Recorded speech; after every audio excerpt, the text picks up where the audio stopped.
Namaste. We are bathed in a sea of vibrations. The mother speaks of that, and this sea of vibrations consists of many types of all. This world is really mixture. Especially on earth, there is a crowding of forces from all the planes. That's the, as Sri Aurobindo puts it in Savitri, our earth is a fragment and a residue. So all the vibrations tend to come here, and that's why you will see in Devasur Sangram, it is the earth which gets affected. So basically, we are surrounded by all kinds of vibrations: goodwill, ill will, good formations. Most of the time, very negative formations, dark formations. So how do they act? Because if it is just a vibration, this as far as the let's say nowadays we are going through the that virus, and virus, as Mother and Sri Aurobindo have said, virus is only a material medium. So this medium has behind it a suggestion, which is an adverse suggestion, and a bad will. That's how he speaks of it. So now the first thing we understand is that these formations normally don't last long if they are not supported by a medium. So most of the time they will come out like bubbles. Must have seen on the seashore that fellow sells bubbles. So these bubbles don't have much duration. But if you are very close, these bubbles can affect you. So contagion has a different sense altogether. If you are very close to a person, now closeness means few things. One is if you are physically close, these vibrations again, because they are using space. So if you are very close and somebody throws an ill will, it can affect. But if you are at a distance, somebody throws an ill will, it may not affect. Unless the person is very deliberately and consciously throwing at you. So there is another dimension of it, is that unconscious ill will, which is all the time going around. But there is another which is conscious ill will, which is what is known as black magic. So there are many things, these people who consciously, deliberately try to harm. So we must understand the difference between the two. Unconscious bad will is very common. Including when we say, oh my God, you have such an illness. Oh, I don't know what. This is unconscious bad will. It doesn't have much force in it. But still, if you absorb it and your mind starts playing on it, that it can create havoc.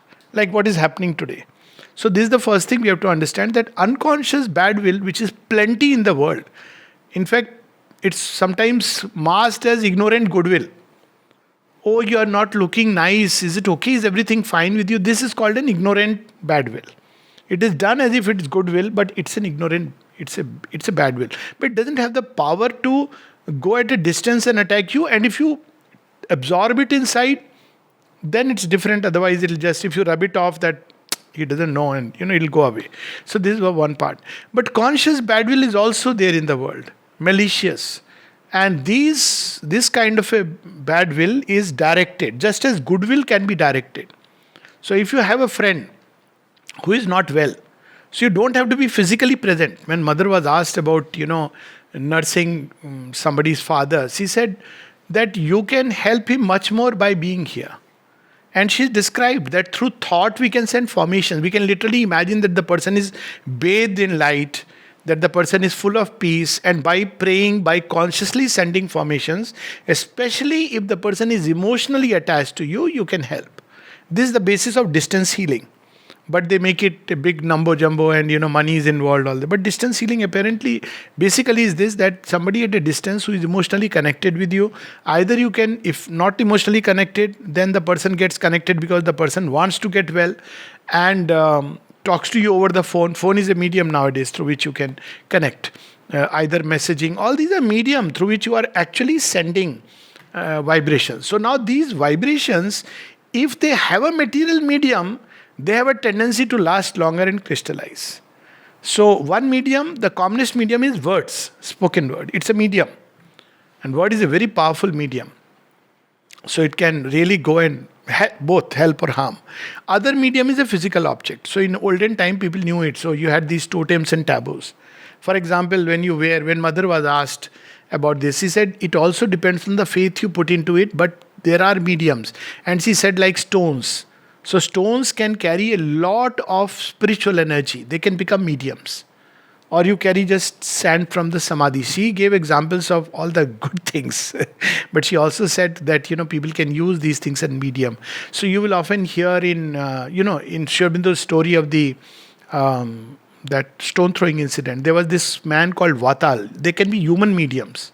So who are the human beings who become medium? Who are very sentimentally very weak, and they are easily suggestible. So there are people who get easily, they are prone to, because the rational mind is not much developed, so they are very suggestible people. They can become medium of these forces.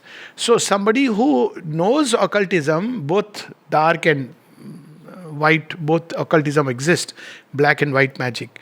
So they can use these people as mediums, just as if there is a bhakta of the Lord. He can be used as a medium by the divine forces to act somewhere. When a father wrote a letter to Sri Aurobindo that my son is having epilepsy and all, what should I do? He said, you be near him and pray, and I'll respond through you. Because he is open, the son is not. So, in this whole world, these vibrations are looking for mediums. Then there are physical things which can act as a medium. Many of these movies. So one of the things which can serve as a very powerful medium for this kind of occult magic, occultism, is body parts.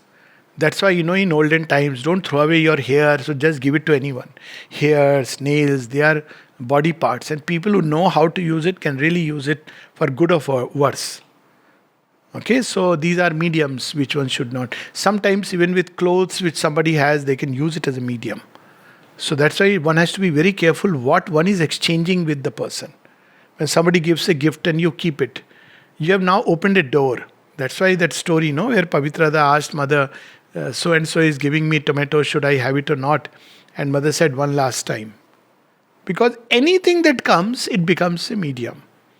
So, when we look at like this, similarly, virus is a medium, it's a particle. Now, this is a tremendously occult force. It is not a human being, but adversaries. Now, another thing important about these forces is they don't act in one way. They act in multiple ways.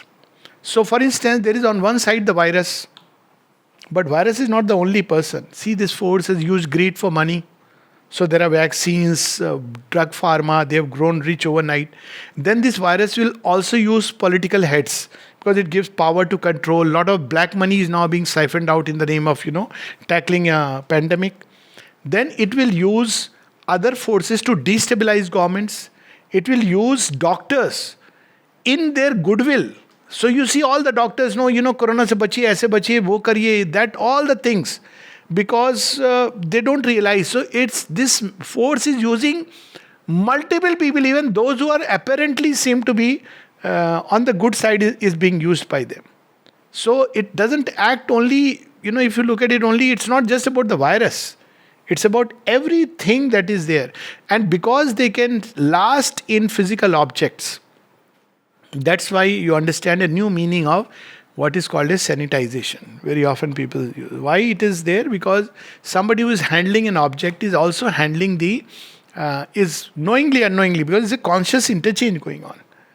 So there are people who, when a letter would come to Sri Aurobindo, and Sri Aurobindo has just started writing and the person will receive it there. Now why it would happen? Because the moment he is concretizing, it is beginning to reach. That is because Sri Aurobindo is Sri Aurobindo. But when a letter comes, I still remember those days when letters used to come. And a letter coming from the ashram atmosphere. Dyuman Bhai would write sometime because we shared the birthday. And the moment you have the letter in the hand, it used to be such a joy. You have not read the letter, but it's coming from the ashram atmosphere. Why? Because it is a medium. So when we understand this, a whole new world of understanding begins to open. Another interesting way that one can transmit both bad will and good will is through the eyes. There is a phenomenon called hexing. So there are people who can actually with the eyes see the eyes of a madman, and you will notice that the kind of vibration they are emanating. So another question is, if we are surrounded by this sea of vibrations, most of which is bad will, how do you isolate yourself? So the mother says perfect isolation is not possible. But one must understand that if I get very near, there is this force which is emanating like a steam. So it's like a steam. So if you go very near, it can scald you. But if you have a distance, now it's not like do gaj duri and all is all our physical way of understanding it. But obviously, it's not possible all the time because you are walking on the road, you are everywhere, you don't know. You can be just crossing people with bad will and all the things in their head and heart. So the way to protect yourself. Now there are certain places where these are very commonly these forces accumulated wherever there is blood. So one of them is like accidents. So if you go to a site where there is an accident, lot of excitement, fear, blood is thrown, disembodied vital, that's a place you can catch. Then hospitals are full of these formations. So if you walk into a hospital, if you come out unscathed, good.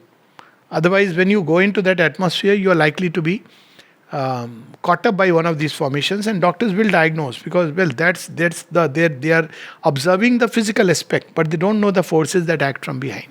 So what is to be done? The mother says one thing is that surround yourself, make your own atmosphere.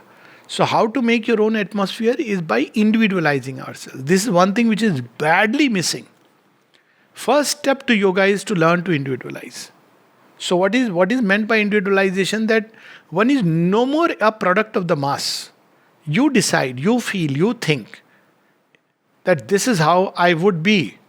This is what I accept, this is what I don't accept. So, people who are very much individualized, strangely, they are safe by the very fact that they have created a individuality. It's ego individuality. But it helps. Then, of course, if you offer this individuality to the divine, then it's a different thing altogether. So, whenever we go to such places, first is we must individualize. Now, you will see in this very pandemic, I wrote a poem also on that, no? That there are people who belong to the law of the masses. They readily catch the contagion. And there are those who don't belong to the masses. They stand apart and they are ready to stand alone. You will see that they will walk through life relatively safe. Unless they open the door through some, like getting into an animated discussion, debates, excitement, anger, this can open the door. So if you don't allow that, if you have individualized yourself and you are going through, generally you will be safe. The second part is the divine presence, which is the most important. And the way to do it is, one is be concentrated in the heart. If you are going to meet somebody who is likely to be having, some problem, or you are going to, you may be in a job where you are serving, you have to meet people. So what do? Stay centered in the heart, on the mother's presence. You can even call for protection and a grace if you are going to let's say a COVID ward or COVID facility. Call a protection and grace. But don't bring fear after that. You have invoked a protection, know that she will be there. Nothing can touch that aura.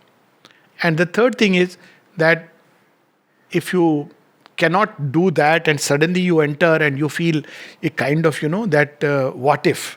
Now that moment, use the mantra. So mantra is the best, simplest, easiest way to suddenly create a ring of protection around you. But naturally, one has to practice it in, So if you are used to calling ma, ma, ma, ma, simplest mantra. Ma, ma, ma, ma. I shared that mail, no? With that neurologist who, again, because she wanted to know, she got caught up by that. And yet, how she escaped, she would go to every time COVID ward, she would say, ma, ma, ma, ma, ma. And one day she gets this idea, what is this after all? What if I get it like that? And in the evening she gets it. And then she surrenders, has a beautiful experience of, her body melting and the divine presence appearing before her, and Sri Aurobindo coming majestically. I've forgotten all the details, on a lion, on a lion. And then he says, now all is over. So basically, call the mother's presence. Simplest way given to man, and she will be there. So you're safe. This is, in short, is the law of vibrations. Everything can become a medium. We ourselves, at any given point of time. Written word is a medium, spoken word is a medium, objects a medium. Food is a medium. It's not just like that if somebody gives you food, it's something very special. In our India, we use the word prasadam, but there is also, people can actually give you food, and if you learn occultism, I have not learnt it, okay, so, but I have read a book, and that book was very interesting. I still remember. I'm not talking of that extremely dark occultism, but practical occultism. So there, you may have seen it also in some of the films. So there was a thing called as Vashikaran. So Vashikaran Vidya is where you actually take somebody else's will under your control, Vashikaran. So you know what means that suggested? By simply giving food, but with a certain kind of course they have those complicated mantras. But food, it's a medium to transmit. That is the story of Vatapi, no? Yesterday we were talking about Vatapi. So what was he doing? He was giving food with a very dark consciousness attached to the food. And it would make people sick and they would die. So all these things, clothes, dresses, if somebody gives you, my suggestion is, of course, people whom you trust and know, there is no problem. But if suddenly somebody gives and you have an uncomfortable feeling, keep that dress for some time. Don't wear it immediately. Keep it for some time. Another way is offer it to her. So I had made a place where, because many times medical rep, all these people give you, and invariably greed is attached. So I had a place where there was mother's picture, and it was a place meant only for the gifts. So whenever any gift came, even on my birthday, you may have noticed, so I would keep it there. And it will all go there to the mother. So I am not taken, I have given to the mother. And then I will receive it from her. So one simple practice is when somebody gives you something, give it to the mother. Receive it from there. So these are some simple practical ways. It's a vast subject. But modern science doesn't probably understand it. I won't say that it doesn't believe in it. It has not even probed it. It's a law of vibrations. Namaste.